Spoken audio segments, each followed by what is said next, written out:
Oi pessoal, pra quem não me conhece, eu sou a Paula, e pra quem já me conhece, bem-vindos de volta ao canal.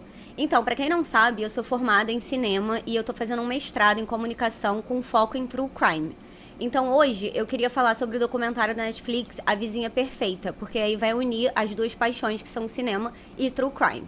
Eu sei que esse filme já lançou faz, 3 meses e já tem muitos vídeos falando sobre isso, mas eu descobri coisas que o documentário não fala e eu queria trazer esse documentário pro canal, porque eu fiquei muito emocionada no final, foi um caso que mexeu muito comigo e eu acho que é legal vocês ficarem sabendo também.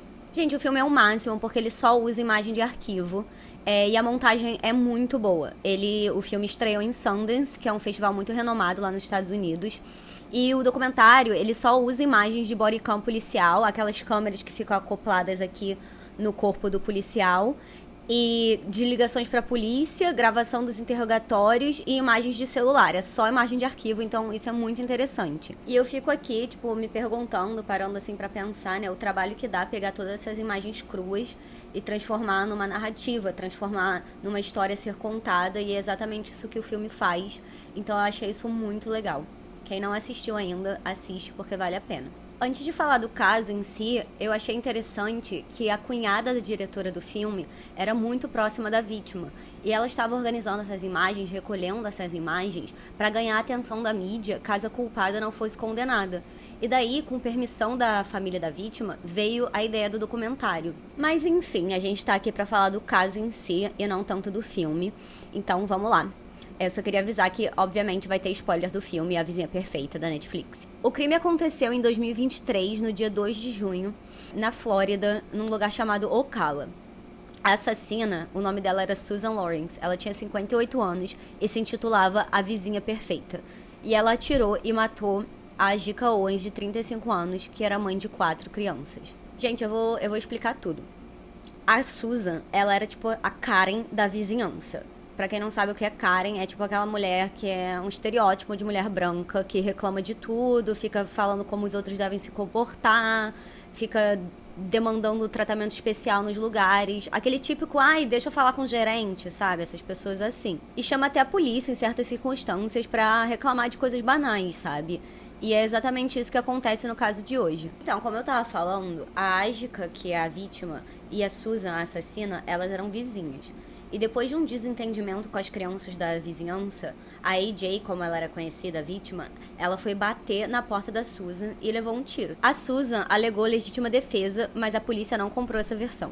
Essa Susan, ela vivia reclamando das crianças da vizinhança e ela chegou até a falar coisas racistas para as crianças. Ela tinha um temperamento super explosivo e não se dava bem com ninguém da vizinhança. E ela que achava que era a vizinha perfeita. Ela se auto-intitulava a vizinha perfeita. Em uma das ligações que ela fez pra polícia, ela falou, eu sou a vizinha perfeita e ficam me incomodando, como se ela fosse perfeita, né? Então não é sobre ela ser uma vizinha na moral, mas sim sobre, eu sou a única pessoa decente nesse lugar. Tipo isso, eu acho que essa era a mentalidade dela. Ela tratava as crianças de um jeito muito agressivo. Ela chegou até a admitir em entrevista pra polícia uma vez que chamou uma das crianças de retardada. Enfim, eram coisas muito surreais que ela fazia com as crianças. Não se sabe muito sobre o passado da Susan, mas eu descobri que a irmã dela já foi presa por negligência do próprio filho. Ela deixava a criança sozinha, não alimentava direito o filho e teve até alguma coisa que rolou de não dar a medicação certa para a criança. Então a gente percebe que essas irmãs não eram as melhores quando o assunto é menor de idade, criança, enfim. A Susan começou a ligar pra polícia constantemente, reclamando que as crianças da vizinhança estavam brincando perto da casa dela e que elas faziam muito barulho. Os policiais já estavam acostumados com as reclamações da Susan e repetiam pra ela várias vezes que não tinham o que fazer. A polícia, na verdade, ia falar com as crianças. Eles falavam para as crianças para ignorar a Susan e não ficar perto dela, porque ela queria de qualquer forma fazer com que as reclamações dela fizessem sentido e culpar as crianças por qualquer coisa.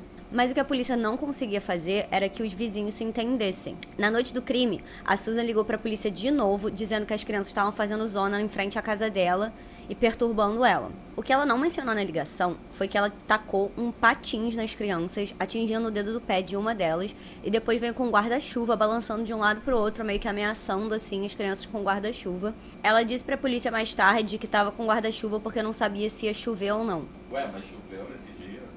Não choveu. Eu procurei e não teve nenhuma chuva esse dia. Mas agora, falando sério, foi por isso que a AJ foi bater na porta dela pra tirar satisfação do porquê ela tá sendo tão destemperada com as crianças, né? Porque ela tava agindo assim. E, gente, se fosse eu faria exatamente a mesma coisa. Se alguém fizesse algo perto disso com algum filho meu, eu ia também bater na porta da pessoa.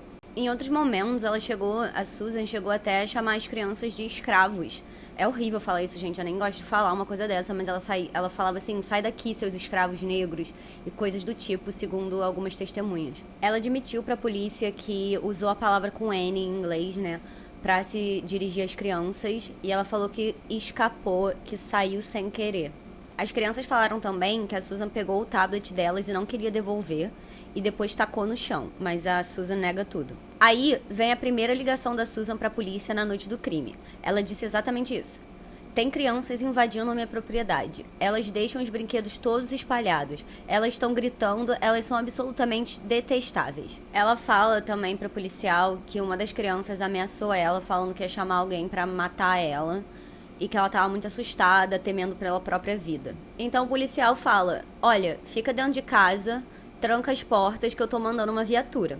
Nesse momento, a AJ vai bater na porta da casa da Susan, e a Susan atira pela porta, com a porta fechada mesmo, mas sabendo que tinha alguém ali fora. Aí a Susan vai lá e imediatamente ligar pra polícia de novo e falar: tinha uma mulher tentando arrombar minha porta e eu atirei pela porta. Ela falou: estavam tentando invadir minha casa, ela tava gritando e tentando quebrar minha porta, eu achei que ela ia me matar. Foi exatamente isso que ela falou pra polícia. Eu não sabia o que fazer, eu tava em pânico, etc, etc, etc. Mas é importante notar que essa ligação foi exatamente 2 minutos depois daquela primeira ligação que ela fez chamando a polícia. É importante frisar também que a AJ nunca botou a mão na maçaneta e ela nunca tentou arrombar a porta. A Susan fica falando nessa mesma ligação que a AJ já foi atrás dela várias vezes porque as crianças ficavam brincando, invadindo a propriedade dela.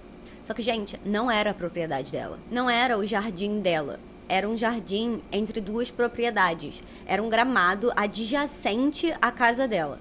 Eu vou botar uma foto aqui pra vocês verem. As crianças nunca fizeram nada de errado no campinho, nunca destruíram nada. E o dono dessa propriedade deixava as crianças brincarem lá sem problema nenhum.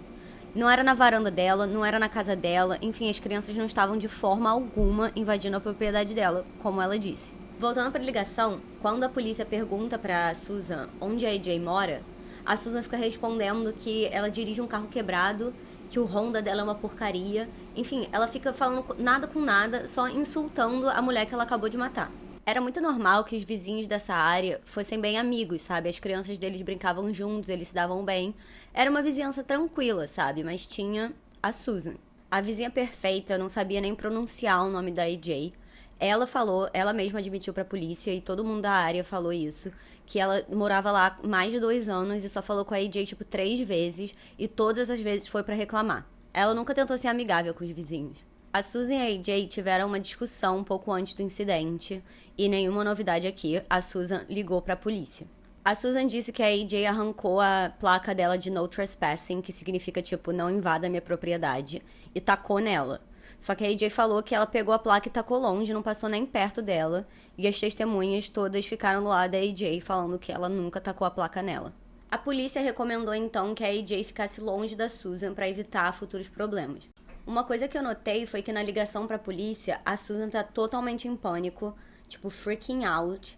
Mas quando a polícia chega lá pra deter ela, ela tá super calma e tá preocupada com os gatos. Gente, ela acabou de matar uma mulher e tá preocupada se os gatos vão sair da casa. Ela fica: ai não, deixa eu fechar a porta porque meus gatos vão sair. Quando ela chega na delegacia, ela tá detida, mas ainda não presa. Os policiais queriam entrevistar ela, né, pegar o depoimento dela antes de tirar conclusões. A Susan, em seu depoimento, diz que a AJ estava ameaçando a vida dela e gritando que ia matar ela. Ela disse que a AJ batia tão forte na porta que a casa inteira mexia.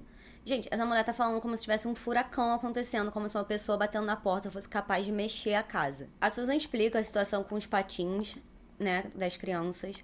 Ela diz que ela tropeçou no patins e quase morreu, palavras dela, e que ela tacou o patins longe, mas não admitiu ter tacado os patins nas crianças. Gente, eu sinceramente não acho impossível criança mentir.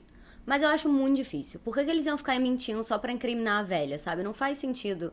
Eu acredito que ela veio com guarda-chuva pra cima deles, eu acredito que ela tacou o tablet, eu acredito que ela tacou o patins, eu acredito 100% nas crianças. Mas na visão e na versão dela, é claro que ela é a vítima e a AJ era o perigo. E como eu falei antes, esse estereótipo de Karen, de tipo, ai, deixa eu falar com o gerente, é muito Karen também, muito racista, né? Uma pessoa se sentir ameaçada só porque tem outra pessoa de outra etnia perto dela. Além disso, eu vi numa fonte que a Susan tinha câmeras de segurança do lado de fora da casa dela e as imagens dessa câmera simplesmente desapareceram. Tudo depois das 8h40 daquela noite foi apagado. E o interessante é que a Susan ficou sozinha no carro da polícia, na viatura da polícia, quando ela foi detida, com o celular na mão, e testemunhas viram ela mexendo no celular o tempo todo que ela tava. Então ela teve muito tempo para apagar todas as evidências, todas as câmeras de segurança da casa dela. Depois dessa primeira entrevista com a polícia, ela fica num hotel, porque ela diz estar com medo de dormir em casa naquela vizinhança. E aí no dia seguinte rolam vários protestos demandando a prisão da Susan. Mas aí os detetives falam que eles precisam rever as provas e precisam interrogar a Susan um pouco mais. Então eles trazem ela de volta para a delegacia. E aí nessa entrevista a Susan diz que quando ela tinha 14 anos, ela tinha uma amiga que foi morta e estuprada. E aí, toda vez que ela ouve criança gritando, ela lembra dessa amiga que foi enterrada antes de morrer e ficou gritando debaixo da terra. Isso seria um gatilho pra ela. Eu acho que ela tá jogando forte a carta de vítima aqui, porque ela nem ouviu essa amiga gritar. E assim, ela não pode esperar que crianças parem de ser crianças só por causa dela. E também eu acho que uma coisa é uma coisa e outra coisa é outra coisa. Vocês podem discordar, não sei, mas essa é a minha opinião. Ela diz no interrogatório que não queria acertar a AJ, que ela só queria assustar a AJ. Mas assim, por que ela atirou no meio da porta? Por que ela não atirou no teto ou no chão? E não foi sem querer, porque ela tinha treinamento com arma. Ela ia nos campos de treinamento, ela treinava com arma. Vizinha perfeita. Vizinha perfeita. A polícia disse que ouviu em câmeras vizinhas que a AJ em nenhum momento ameaça entrar dentro da casa da Susan. Ela só queria conversar. Ela diz, tipo, em alto e bom som, assim, sai da casa que eu quero conversar com você. Ela queria resolver as coisas fora da casa da Susan. A AJ nunca disse, eu vou te matar, como a Susan alega. Os detetives perguntaram também por que ela não ligou pra polícia quando se sentiu ameaçada quando a AJ estava batendo na porta. E ela respondeu que era porque ela não conseguia achar o celular. Mas ela conseguiu achar o celular rapidinho depois que atirou, né, pra ligar pro 911. Então os detetives perceberam que a versão da Susan não tinha como ser provada, simplesmente porque não era verdade. Foi provado que a AJ bateu na porta da Susan por cerca de 20 segundos. E o mais impressionante é que o filho da AJ, um dos filhos dela, estava com ela na porta, do lado dela. Mas ele, felizmente, não foi atingido. A polícia, ela fez um ponto pertinente, né? Que a Susan não tinha como saber quem estava do outro lado da porta, porque não tinha olho mágico, não tinha nenhum buraco. Então podia ser qualquer pessoa, ela realmente não sabia em quem ela estava atirando. A situação foi toda muito irresponsável e a Susan não mostrou nenhum senso de responsabilidade, nem depois do ocorrido. Em nenhum momento ela mostra empatia pela vítima, a verdadeira vítima que foi a AJ, né? Um policial pergunta pra ela num momento o que ela viu na notícia, o que você viu na notícia que te abalou? Ela responde, estão falando mentiras sobre mim. E o detetive responde, sabe o que eu vi? Eu vi 4 crianças sem mãe. A Susan foi acusada de homicídio culposo. E os familiares e amigos da AJ ficaram sem entender por que não homicídio de 2º grau. Homicídio culposo é quando alguém causa a morte de outra pessoa sem intenção de matar. E de 2º grau é com intenção. A Susan escolheu dizer que era inocente no tribunal e que foi legítima defesa.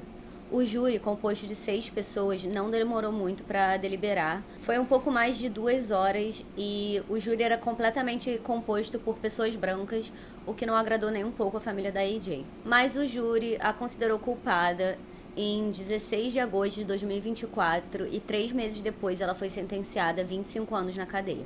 Uma outra coisa que o documentário não diz é que os filhos da AJ foram considerados como possíveis testemunhas para testemunhar frente ao júri, né? Mas a avó deles, a mãe da AJ, a Pamela Diaz, ela achou que seria uma má ideia, porque as crianças iam reviver o trauma e tal. Mas aí, por outro lado, ela pensou que, tipo, se isso fosse crucial para a condenação da Susan, talvez fosse uma boa ideia. Mas no final, eles não foram chamados para testemunhar. Quem não testemunhou frente ao júri também foi a própria Susan. Mas por quê? porque os advogados de defesa dela aconselharam ela a não testemunhar e ela aceitou o conselho. Só que depois, em entrevista, ela diz que se arrependeu disso. A Susan disse que não ficou satisfeita com advogados dela de defesa e disse que se pudesse voltar atrás, ela teria testemunhado e falado que a porta dela não seria o suficiente para proteger ela contra a AJ. A irmã da Susan testemunhou e disse que elas cresceram num lar abusivo, cheio de doenças mentais e uso de substâncias. A defesa estava tentando o argumento que a Susan tinha PTSD e que ela era muito traumatizada e chamou até uns especialistas para falar sobre isso. PTSD? É Post-Traumatic Stress Disorder, que em português é transtorno do estresse pós-traumático. Mas os promotores disseram que isso não era um caso de estresse pós-traumático e o juiz disse que ele até levou em consideração esse trauma dela, mas que ela estava usando isso como desculpa para ter cometido o homicídio. O juiz disse também que a ação de Susan foi completamente desnecessária, que a porta dela estava fechada e que ela já tinha chamado a polícia estava a caminho. Uma última coisa muito suspeita sobre a Susan é que ela tinha procurado no Google, antes de atirar na AJ, sobre a lei Stand Your Ground, que é um tipo de lei de autodefesa nos Estados Unidos que afirma que uma pessoa não tem o dever legal de recuar antes de usar a força, mesmo a força letal, se acreditar razoavelmente que isso é necessário para evitar a morte, ferimentos graves ou, em alguns estados, um crime violento. Supostamente, isso adiciona provas de que o crime foi pré-planejado. Olha a Glorinha ali, gente. Oi, bebê! A Susan deu uma entrevista para a TV quase um ano depois do documentário estrear em Sundance e ela parece acreditar que foi para prisão por azar, por uma série de eventos inoportunos. Palavras dela, tradução minha. Eu ouvi dizer também que ela escreveu cartas para a família da AJ, mas que ela nunca enviou e que ela tá atrás de uma apelação. Gente, pra mim, sinceramente, ela tinha intenção de matar. Eu não sei pra vocês, comentem aí. E eu também acho que ela ter testemunhado a favor de si própria não teria ajudado o caso dela, talvez teria até piorado. Não sei o que vocês acham. Mas é isso, obrigada aí por assistirem e até a próxima. Beijo. Obrigada pro meu namorado Caio, que eu amo muito.